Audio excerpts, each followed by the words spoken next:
What's up people, this is Miracle V, and before going any ahead in this video, I want to say a sincere thank to each and every one of you who became part of our family and helped us to reach the milestone of 10,000 subscribers and gave us over more than 2 million views.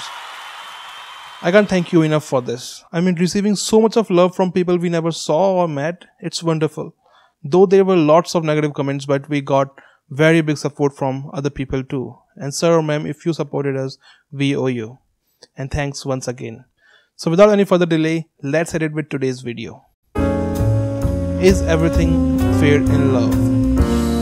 The earliest known origin of the sentiment, all is fair in love and war, is found in the poet John Lyly's novel Euphues, The Anatomy of Wit, published in 1579. And since the generation have been passed, repeating this very phrase, and people also believe that's true. I'm not a war type of person, but I know a thing or two about love. So we'll talk about love today. And the question today we have, is it really fair? And literally, there should be no rules in case of love. On November 3, 2016, Global Citizen published an article which reported around the world 1,500 people report acid attacks each year. Many more go unreported. The vast majority of victims are women, and they are targeted primarily for acting in defiance of a man's wishes. Leila Edgar, a photographer who traveled to India to document the reality of acid attacks, and she spoke to Global Citizen about what she learned. She tried to find out about how these attacks happens, and asked one woman who was attacked at the age of 21 by her husband over a dowry dispute. The day they were married, he started harassing her and her family for money. The money didn't come and he started beating her, at times with an iron rod. She went to her family and said she could not take it any longer, and they urged her to give him another try. She went back to him, and one night, while she was sleeping, her husband doused her with acid. Though mostly girls suffer from such heinous acts, but boys are victims too. And many times it all took place in love affairs because one partner chose to leave another one. Now if all is fair in love, this must be too. Moving on, global estimates published by WHO in 2016 indicate that about 1 in 3, that's 35% of women worldwide, have experienced either physical or sexual intimate partner violence or non-partner sexual violence in their lifetime. Most of this violence is intimate partner violence. Worldwide, almost 1/3, that's 30% of women who have been in relationship reported that they have experienced some form of physical or sexual violence by their intimate partner in their lifetime. Globally, as many as 38% of murders of women are committed by a male intimate partner.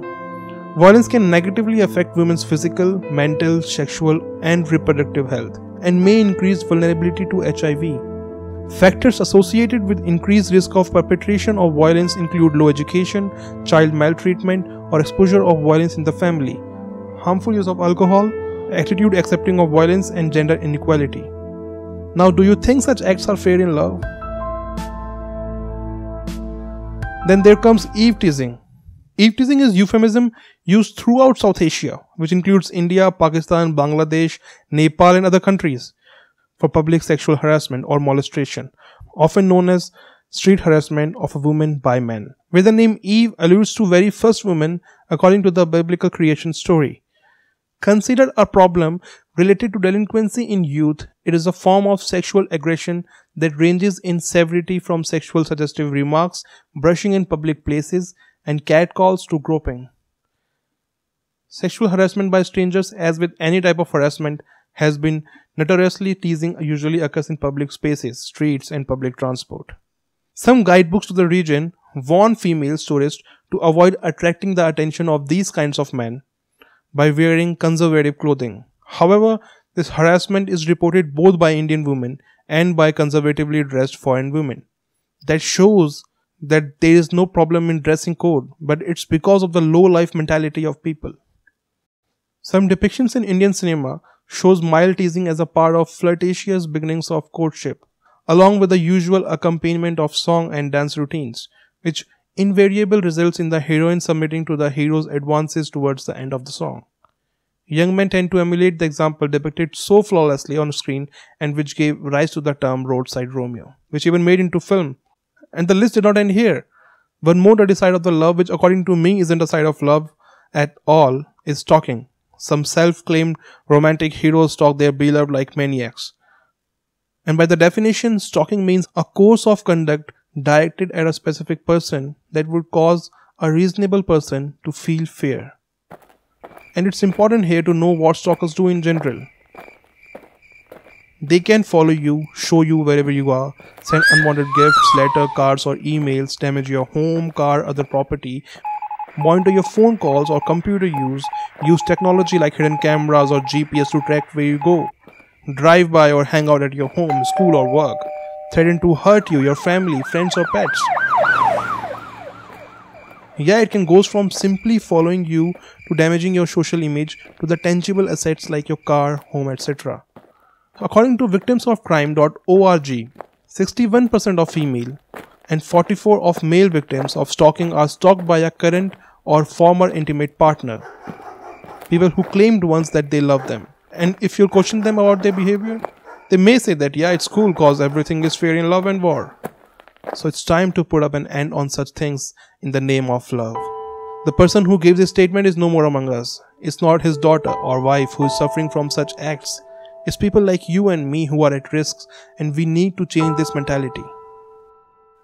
Taking away someone's face by acid attacks, beating up their wives for any reason, following people like maniacs and threatening them, all such acts took place in the name of love, yet we say everything is fair in love. I strongly deny this statement and want to say that everything is not fair in love. Love doesn't allow violent acts. Love doesn't welcome such acts. Love does not make people uncomfortable. Love is all opposite of every negative word or actions you have came across to you in your life.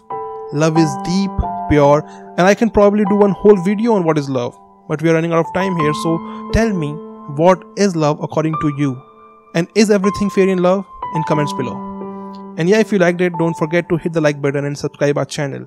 It's that red button says subscribe, yeah, press it. It doesn't cost you a penny, but we feel really motivated with each of you joining us. Thank you for being here and yeah, spread love. See you next week.